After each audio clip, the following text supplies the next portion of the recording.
right, hi. My name is Sarah Reynolds. I am Chief Marketing Officer at HiBob, which is a modern HR platform for the types of companies that you all represent, which is types of companies who really want to be people first, who really care about their people, and who are looking for great HR solutions that employees actually love to use as opposed to feel like they have to use. My pronouns in English are they and them. If you want to speak about me in Swedish, I understand that it's hen. Is the gender neutral. I am very proudly non-binary, which means that I don't see gender as one of two options in the world. I see it as a beautiful spectrum, and I see that I fall somewhere on that spectrum. It informs a lot of the work that I do. I'm super passionate, as you can imagine, about DE&I. And we're going to talk in today's presentation about all of the great work that HiBob is doing and my HR team is doing. But I'm also going to share a little bit about what we're doing to talk about DE&I specifically, because I think that it plays into how we think about trust and transparency and building great culture at HiBob. So I don't need to tell all of you who think about this every day that great culture is a must. But I really think that it's important to underscore about the way that we feel at work is often the best definition of our company culture. You can see lots of different commentary about what is culture made up of. But I think that for us, it's about how our employees feel about the job that they do. And the way that we talk about culture is that it's integral to driving business performance, because how we feel about work really reflects the work that we do, or really reflects our ability to deliver great work to the organization. You all know that if you have a challenging day at work, it can feel hard to go back into your email inbox and continue to work through responses to coworkers, or continue to dive back into that Excel spreadsheet and look at data when you're having a challenging day at the office. And that's why we feel like we want to create those great experiences for people to make sure that they feel really welcome, they feel really able to deliver their best work, and ultimately that we can help them and help our business deliver better productivity, obviously higher employee retention, which in the current economic climate is so critical to us, and that we can really create resilient teams so that when things do change, Jean talked about all the changes that we're seeing right now in the market. Change is the only new normal, and we want to create a culture where resilience is prioritized. I'm here to maybe tell you a secret or tell you my opinion about this, which is I have the opportunity to work with lots of great HR leaders, not just at HiBob, but also with all of our customers. And one of the things I hear from them in high growth periods, when they're recruiting a lot, when they're adding a lot of new people to the organization, is how challenging it is to maintain culture as they grow. That means, though, that when we're in periods like right now, where maybe you are facing a hiring freeze, or maybe the economy has slowed down a little bit for your organization, that means that now you have a tremendous opportunity to actually build culture. So even if you're growing at a slightly slower rate, or maybe you're not growing at all, it's time and it's space that you have as HR leaders to build and cultivate that culture in your organization. And again, when you're thinking about, the things that your chief financial officer or your CEO is really concerned about, it's about tying that culture back and tying that work that you want to do during this period to those three things that we talked about. How do I drive productivity? How do I drive retention? And how do I drive organizational resilience or resilient teams? Because in messaging back to the organization why you're going to be focusing on culture at this specific time, you want to speak the language of the business, and you want to be able to communicate with them about not just a culture topic, but also a P&L impact that they're going to see from this specific work in this period of slower growth. So again, great culture is a must. Why? How do we get great culture? Well, if you look at data from employees, as Jean mentioned, obviously transparency and trust is really critical. So we looked at a study from Indeed and Forrester in this case, but if you look at the things that employees say that they want from a great culture, it's trust primarily, it's energy in the organization, the right vibe. They want to feel that sense of belonging. They want flexibility. And of course, they want fair pay. And as Jean also mentioned, one of the reasons that flexibility and one of the reasons that trust is so important is whether you have a work from the office policy, you have a hybrid work policy, or maybe like HiBob, you've adopted a work from anywhere policy, it's really important that your managers and your employees are on the same page about where they are working and how that contributes to trust or how that puts concerns in the water stream for different employees and their managers about trust. So Jean mentioned some data that shows that employees and managers feel very differently about how work from home influences their productivity, right? And when we start to think as an organization about that trust and transparency that we need to create, our job as people leaders and our job as managers and our job as HR professionals is to think about how do we pull these numbers closer together and how do we create a situation where employees feel like they are given the trust to do their work, and managers also feel like they see the results of that work. And they're not coming back to say, hey, just because we don't have employees in the office doesn't mean that they're not getting work done. So if you don't know Bob, we have quite a large presence in the Nordics. Bob, as I mentioned, is an HR platform, but really what I wanted to do today was take the opportunity to share how we drink our own Merlot, or how we put our money where our mouth is, depending on your favorite English phrase, when it comes to HiBob's people and culture team, and how we actually encourage trust, transparency, and communication to empower and retain our people and drive that business performance that I talked about.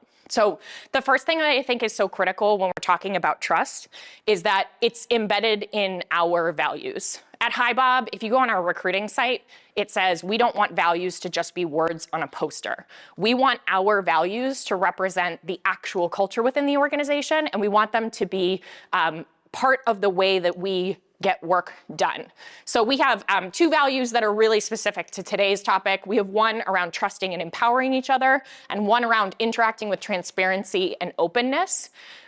When we think about our values, one of the ways that we make sure that values don't just become words on a poster is that we actually integrate them into performance management. So we're going through our performance management process right now, and one of the things that we ask both employees and their managers to comment on is how they represent HiBob's values over the last, whatever your evaluation period is. For us, it's 6 months. So we think about not just establishing the right values for our organization, but also making sure that they inform the work that we do and inform our measurement or our evaluation of how employees are integrating into our culture.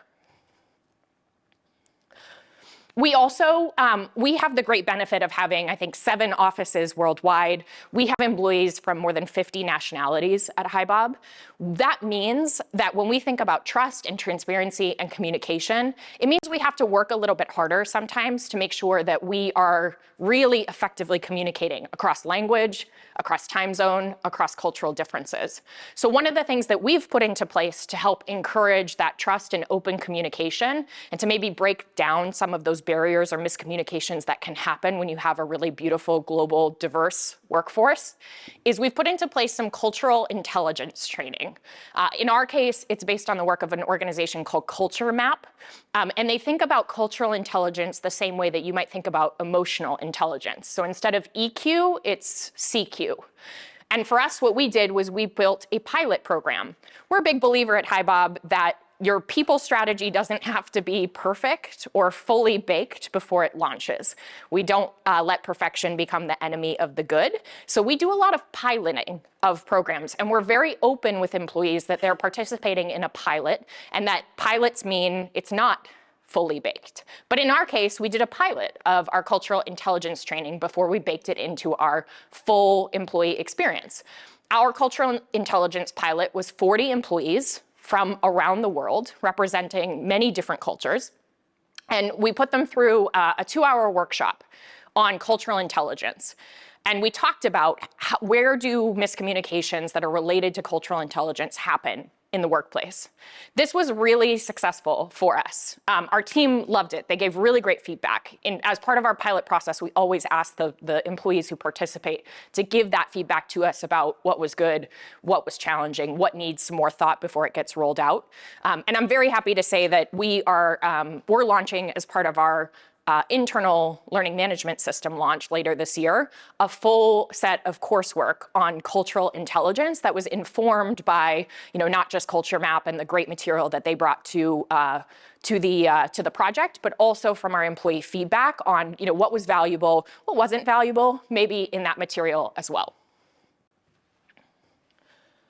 Also, as part of that learning management system launch, Jean talked about LinkedIn Learning and how great it is for hard and soft skills.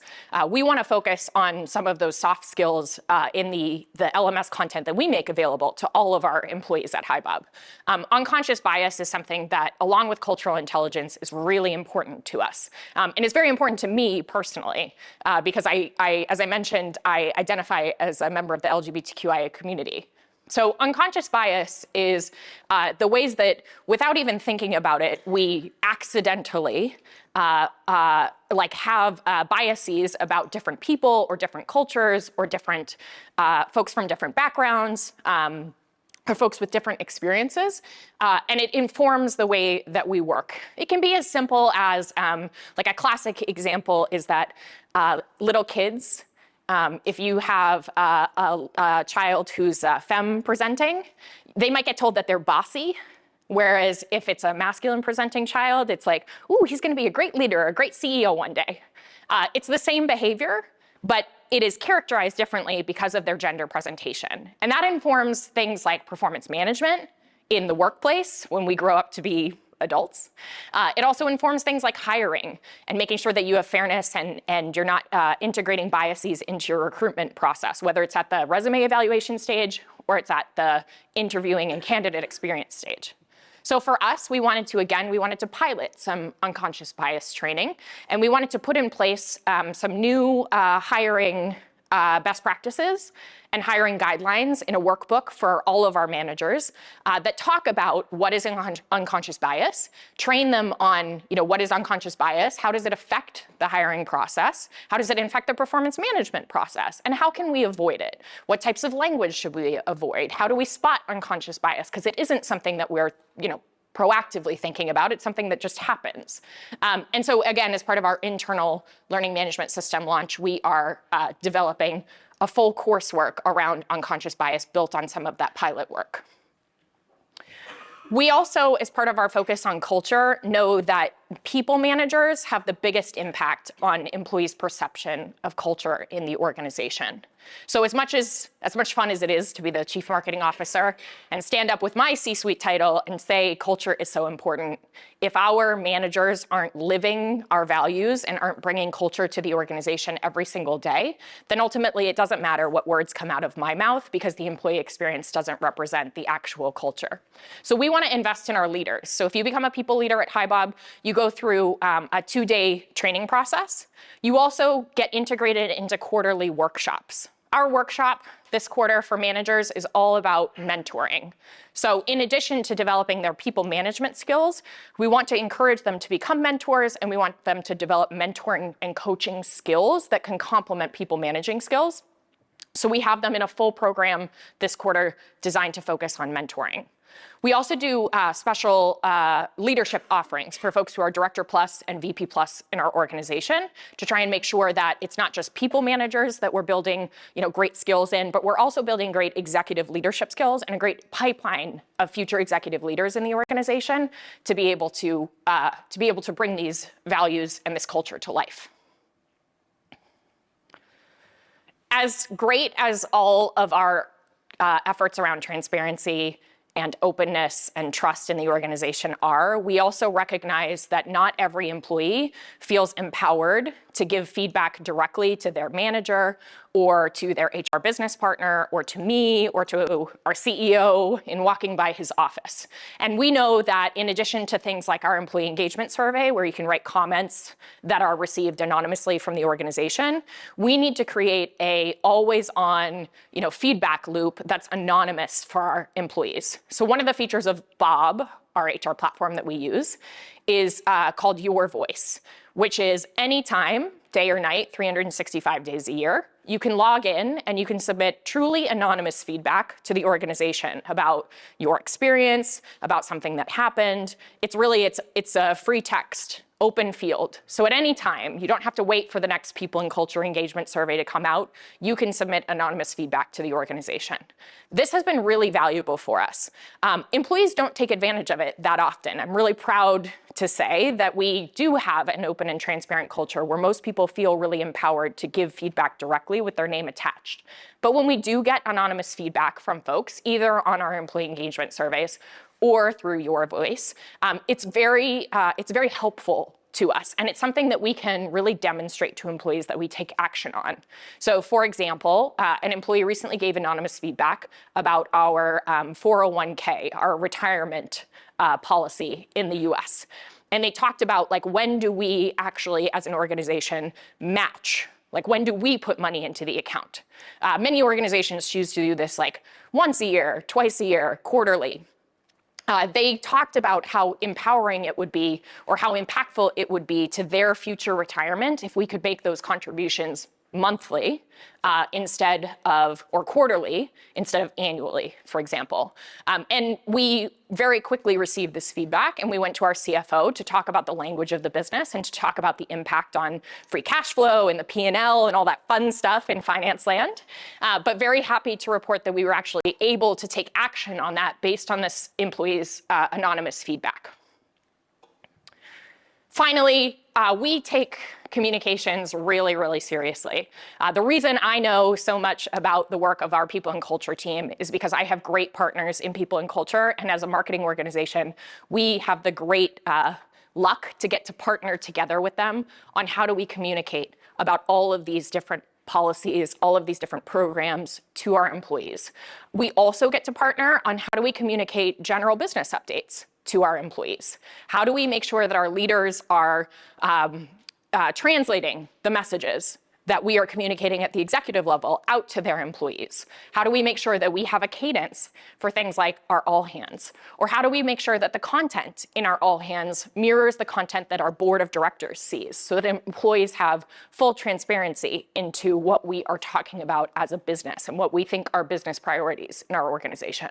So for us, this partnership means that we get the opportunity to think really seriously at the beginning of the year about a full communications plan. Like, what is our cadence for the all hands? Is it going to be once a quarter? Is it going to be once a quarter plus a fireside chat with our CEO on an alternating month? We get to plan it ahead of time, and then we get to work ad hoc in advance of each of our employee communication opportunities to be able to design the right type of content.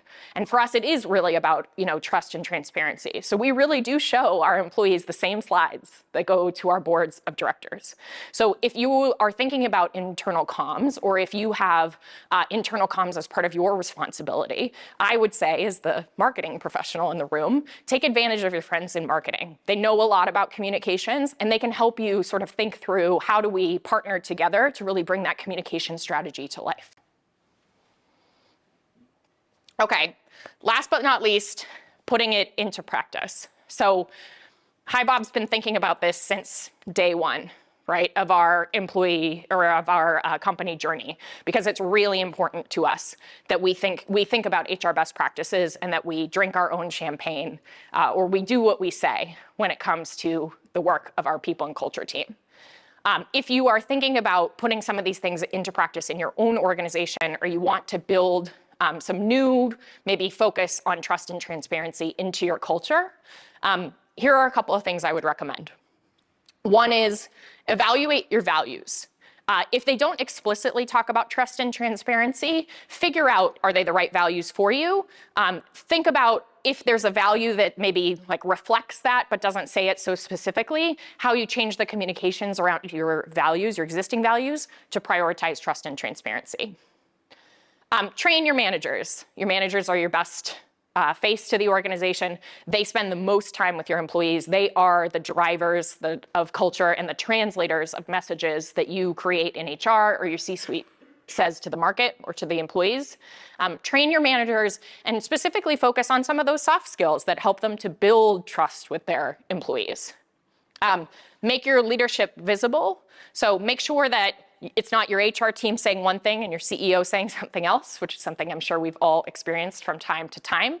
But make sure that your leadership team is reflecting your company values, is reflecting the messages you're sending as an HR organization, and hold them accountable for progress. So if you do have something like a change in values to focus on trust and transparency, how are you going to go back to the employees 3 months later, 3 months after the announcement, and demonstrate to them that this has had an impact? And what role does your leadership team play in communicating that message?